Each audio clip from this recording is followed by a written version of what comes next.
Assalamualaikum guys, kembali lagi ke channel saya Cerali. Kepada yang baru menonton di channel ini, saya ucapkan selamat datang. Yang sudah subscribe, terima kasih banyak-banyak guys.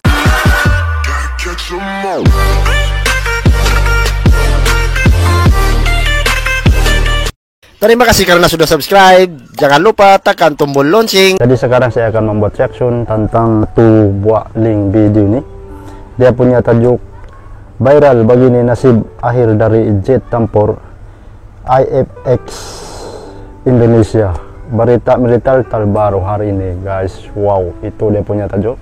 Sebelum kita lanjut ke videonya, seluruh yang menonton di channel ini semoga panjang umur, memurahkan rezeki dan permudahkan segala urusan.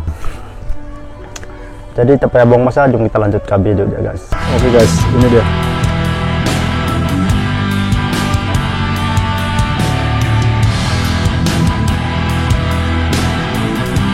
Wow, anak bangsa guys. Jangan lupa juga subscribe channel anak bangsa. Inilah cerita miris di balik produksi jet tempur KFX RI dan Korea Selatan. Hubungan Indonesia dan Korea Selatan dikabarkan tak baik.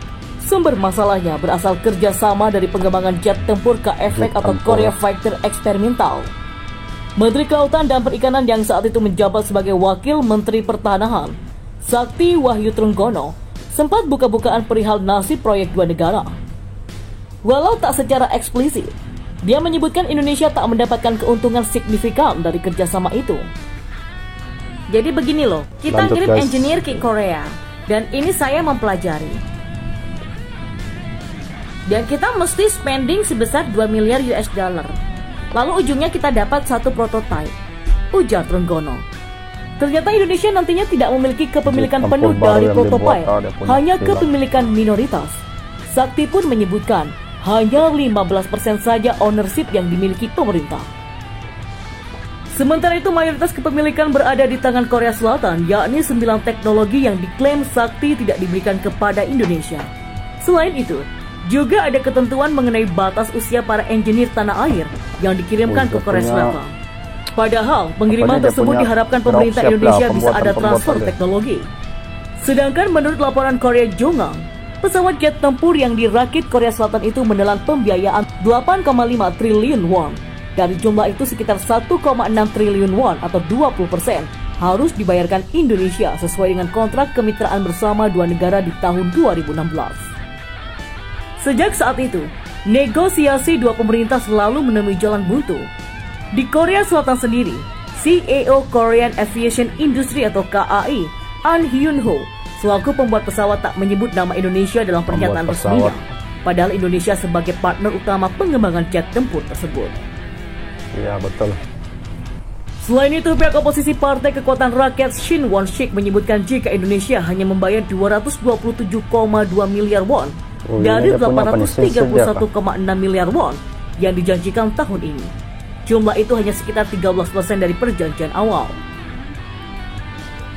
Namun beberapa waktu yang lalu menurut penuturan Menko Polhukam Mahfud MD, proyek tersebut tetap dilanjutkan. Dia juga mengaku sudah bertemu dengan Menteri Pertahanan Korea Selatan Jo In Kyung-do di kantornya pada Kamis kemarin.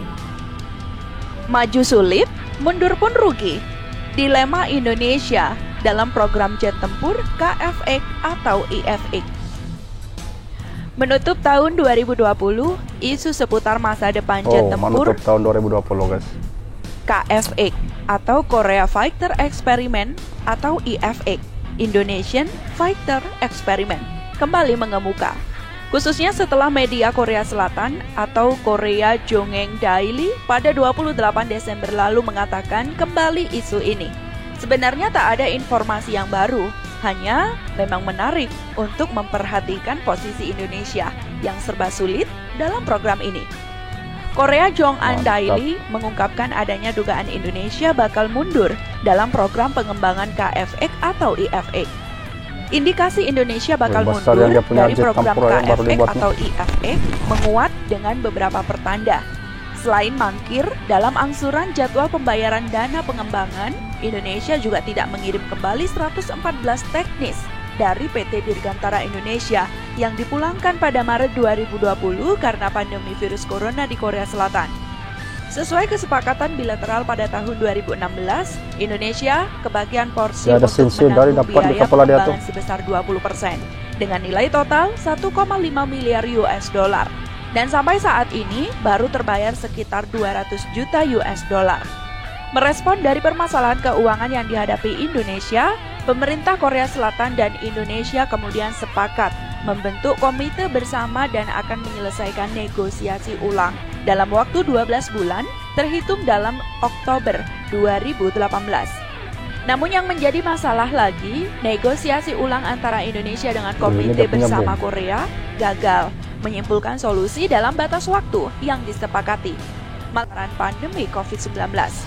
Menurut salah satu sumber dari pemerintah Korea Selatan, pejabat Indonesia meminta negosiasi ulang kesepakatan awal KFX atau IFX, di mana meminta lebih banyak transfer teknologi sebagai imbalan atas komitmennya, serta pengurangan bebannya dari 20% menjadi 15%.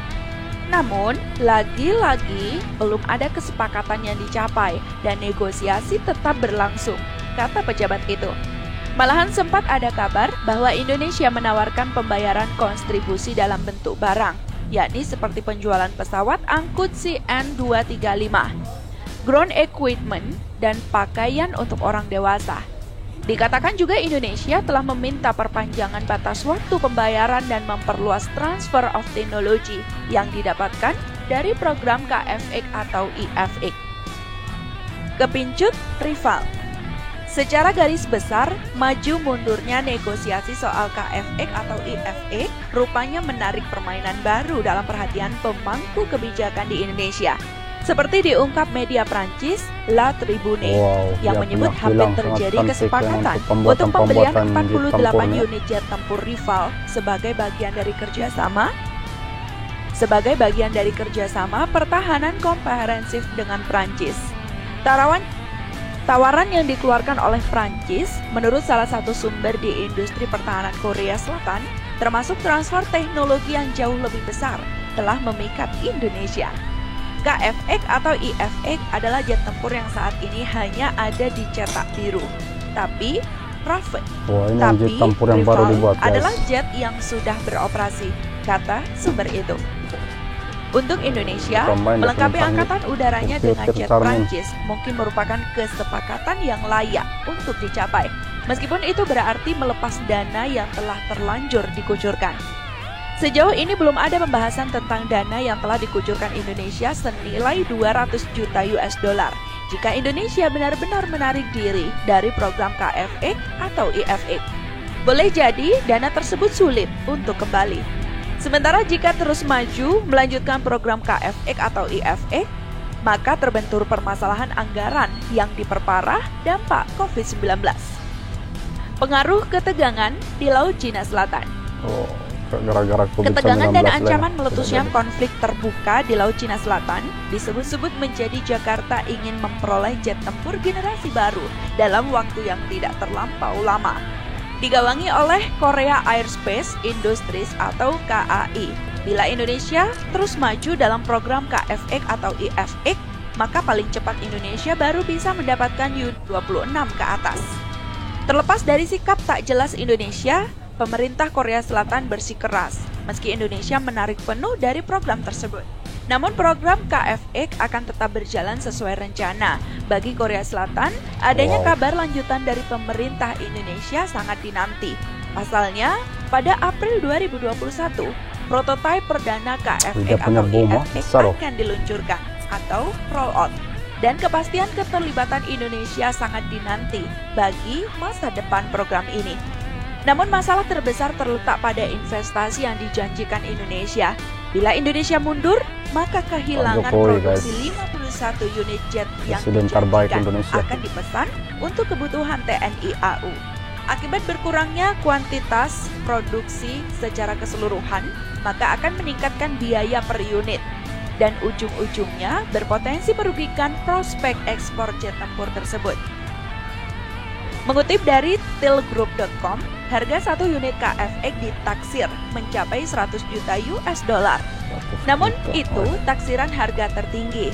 Ada sumber lain yang menyebut harga jual per unit jet tempur ini bakal ada di kisaran 70 juta US dollar. Wow. Oke guys, itu sudah daripada saya. Kita sudah tengok dia punya video-video tadi tuh. Memang mantap untuk jet tempur yang viral baru-baru ini guys. Jet tempur memang cantik, pembikinan segi dia punya bom semua, laju, bonto, memang cantik guys. Jadi itu sudah daripada saya. Siapa yang belum subscribe, tekan tombol merah supaya tidak ketinggalan saya punya video-video seterusnya. Yang sudah subscribe tuh terima kasih banyak-banyak. Jumpa video seterusnya. Bye. Terima kasih karena sudah subscribe. Jangan lupa tekan tombol lonceng.